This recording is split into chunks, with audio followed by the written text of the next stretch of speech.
Bonjour à tous, nous allons voir comment remplacer le bloc écran sur un Xiaomi 11T Pro. Pour cela, on vérifie la bonne référence au dos de notre appareil. Puis, on éteint notre téléphone. Voilà, donc on voit bien que ce téléphone a un bel impact en partie basse. Donc, pour cela, on va se munir de plusieurs outils, d'un i-plastique, d'un i-Sésamo et d'un i-Flex. Donc je retire la carte SIM à l'aide d'une aiguille. Voilà. Puis à l'aide d'un décapeur thermique ou d'un sèche-cheveux, on va chauffer la périphérie de notre vitre arrière. Une température maximum 83 degrés afin de ne pas endommager les composants qui se trouvent en dessous. On fait très attention au module de la caméra lorsqu'on va chauffer dessus également. Voilà, on continue à chauffer. Donc on reste plusieurs secondes à chauffer sur toute la périphérie.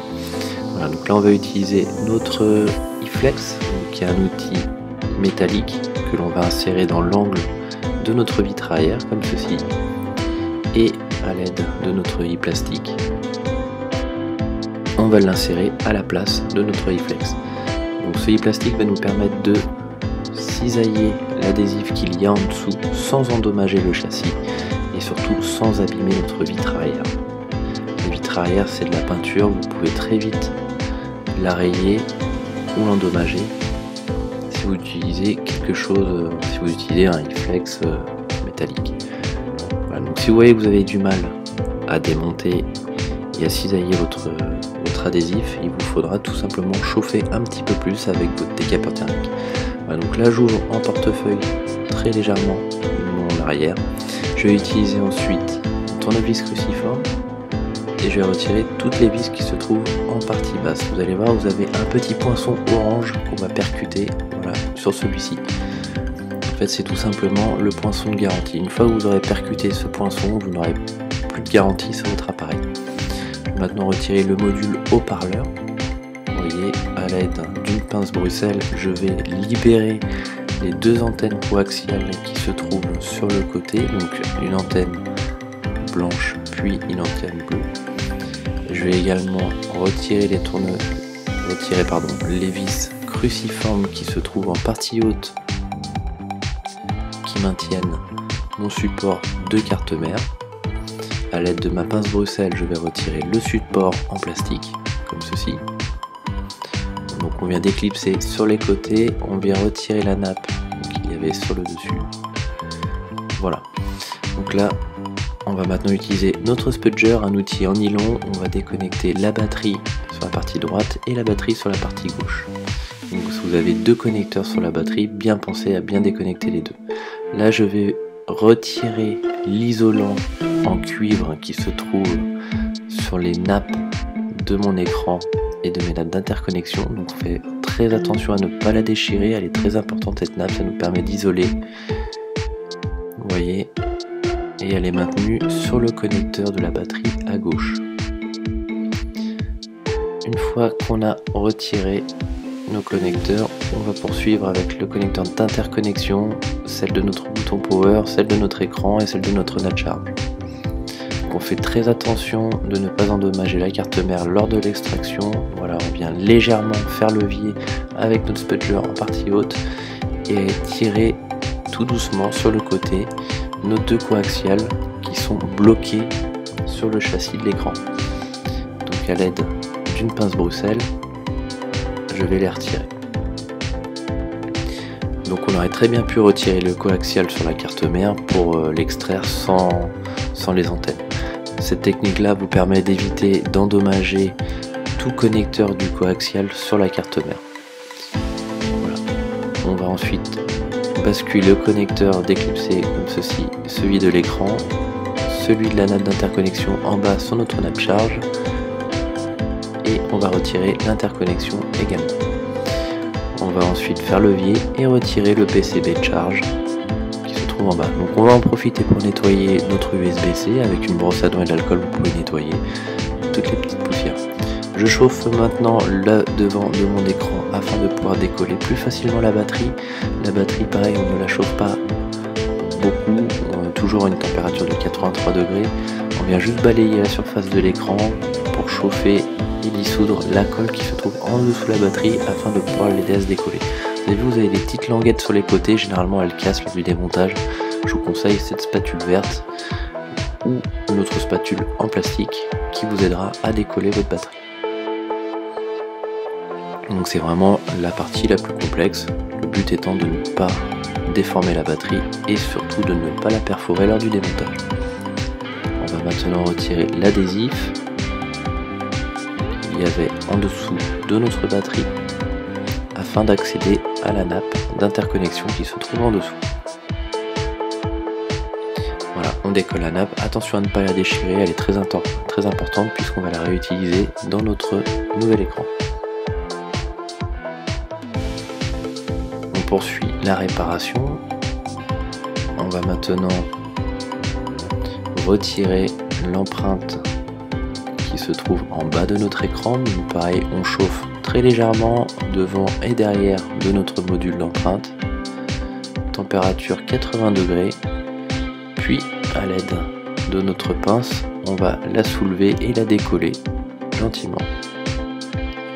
Comme ceci.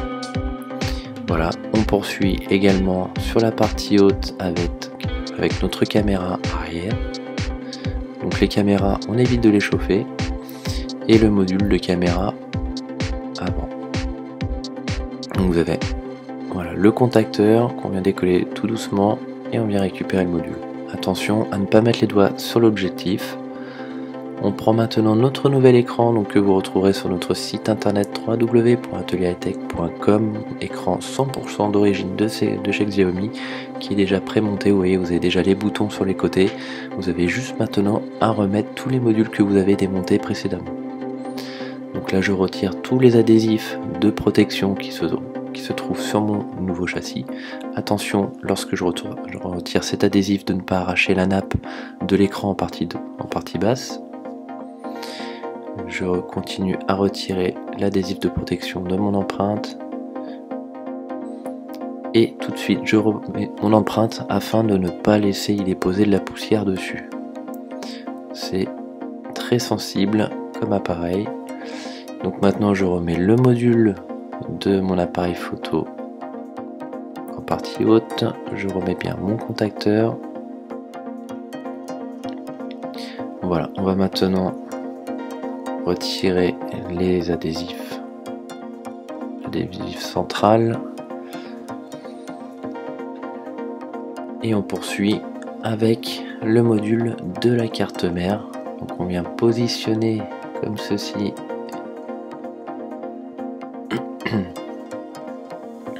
on vient positionner la carte mère, on vient rabattre la caméra frontale et la connecter sur la partie haute de notre carte mère. On repositionne et on ajuste bien l'isolant en cuivre qu'il y a sur le dessus. Voilà. On va maintenant remettre le module de notre caméra arrière ainsi que connecté sur la carte mère. Je connecte également le connecteur de mon bouton power volume plus et moins. On ajuste notre partie basse avec le PCB de charge. Donc d'abord on remet la partie basse puis on vient clipser sur le haut. Attention à bien passer les deux antennes coaxiales sur les côtés. Je connecte l'écran sur mon PCB de charge.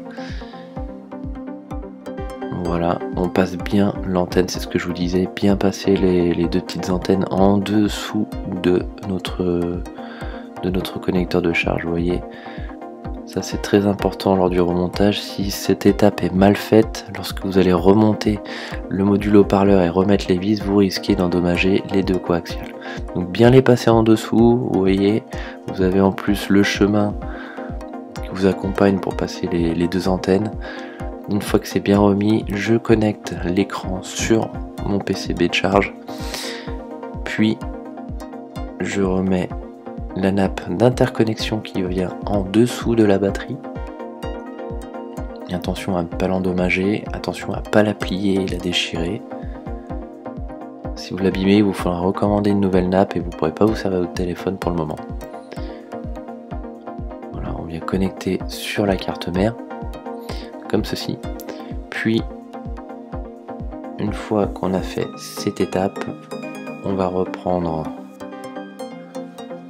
notre batterie. Donc là, soit vous mettez de l'adhésif double face dessus, soit vous pouvez mettre quelques points de colle mais sans solvant dans votre colle, ou sinon vous commandez sur notre site. Vous voyez, vous avez des adhésifs double face comme ceci avec une protection adhésif. On a juste à retirer et coller dessus, comme ça lorsqu'on voudra redémonter notre téléphone, on pourra retirer les 3 adhésifs en tirant dessus, ça va les décoller. Donc c'est la meilleure solution, comme ceci. Donc j'ai replacé ma batterie, je vais maintenant remettre ma nappe d'interconnexion entre mon PCB de charge et ma carte mère, comme ceci, et je remets le module de mon haut-parleur sur la partie basse. Je vais maintenant remettre les vis cruciformes sur mon module haut-parleur. Donc bien remettre toutes les vis à leur place, c'est très important. C'est ce qui permet le bon maintien de tous vos modules à l'intérieur de votre téléphone. Voilà, une fois qu'on a terminé cette étape, on finit de remonter donc notre partie haute. On vérifie que tous nos connecteurs sont bien connectés à la carte mère. On remet l'isolant en cuivre qu'on a retiré tout début et qu'on n'a logiquement pas arraché. C'est important de bien le repositionner sur toutes les nappes des connecteurs de notre carte mère. Voilà, donc à l'aide de ma pince, je viens le remettre sur toute la longueur. Comme ceci, je reconnecte la batterie, donc les 2 connecteurs, celui de gauche, celui de droite. Je revérifie également que tout est bien connecté. Puis, j'ajuste mon support en plastique sur ma carte mère. Je vais ajuster également mes 2 antennes coaxiales, bien les mettre sur les côtés, c'est très important. Vous avez un petit renfoncement dans le châssis. Il est important de bien remettre les 2 antennes à l'intérieur pour ensuite bien recoller la vitre arrière dessus. Voilà, donc là tout est bien ajusté.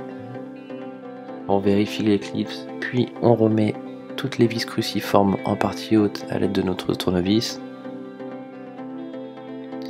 Et donc là on arrive à la fin de notre réparation. Donc, ce que je vous conseille de faire avant de recoller la vitre arrière, c'est de faire les essais complets de votre nouvel écran, c'est-à-dire que voilà, je remets toutes les vis, je vais allumer mon téléphone et je vais vérifier si celui-ci n'a pas de défaut. Donc il peut s'avérer que des fois des écrans aient des défauts, donc on peut avoir un pixel qui soit endommagé. Dans ce cas, il vous faudra surtout pas enlever le film qui se trouve sur l'écran, il vous faudra renvoyer directement l'écran à votre fournisseur. Voilà, je vérifie également que le tactile fonctionne bien sur toute la surface de l'écran. Une fois que j'ai fait tous ces essais, j'éteins mon appareil et je vais pouvoir procéder au recollage de la vitre arrière. La vitre arrière, soit vous avez 2 possibilités, soit vous changez votre vitre arrière avec un nouvel adhésif, ou bien vous pouvez récupérer l'ancien adhésif comme ici, vous voyez. On a juste à remettre un petit peu d'isopropanol ou d'alcool pour dissoudre la colle, puis remettre et plaquer sur notre châssis. Et deuxième solution, vous pouvez racheter des adhésifs ou remettre de la colle avec de la colle B7000 tout autour. Voilà, donc là je retire les morceaux et les résidus de colle qui peuvent bloquer le recollage. Mais voilà, je vous conseille fortement de récupérer l'ancien et de le remettre dessus. Vous voyez, je remets un petit peu d'isopropanol pour ensuite le remettre. On peut également mettre un petit coup de pinceau sur les objectifs pour éviter les poussières, les dépôts qui a pu se passer. Voilà, on revient positionner sur l'arrière, on vient mettre des élastiques en haut, au milieu et en bas. Dans tous les cas, vous perdez l'étanchéité de votre appareil. Il faut savoir, à partir du moment où vous démontez votre téléphone, votre appareil n'est plus étanche. Voilà, si vous avez des questions, n'hésitez pas à nous contacter via notre formulaire de contact www.atelierhightech.com et je vous dis à très bientôt dans un nouveau tutoriel de l'Atelier Hightech.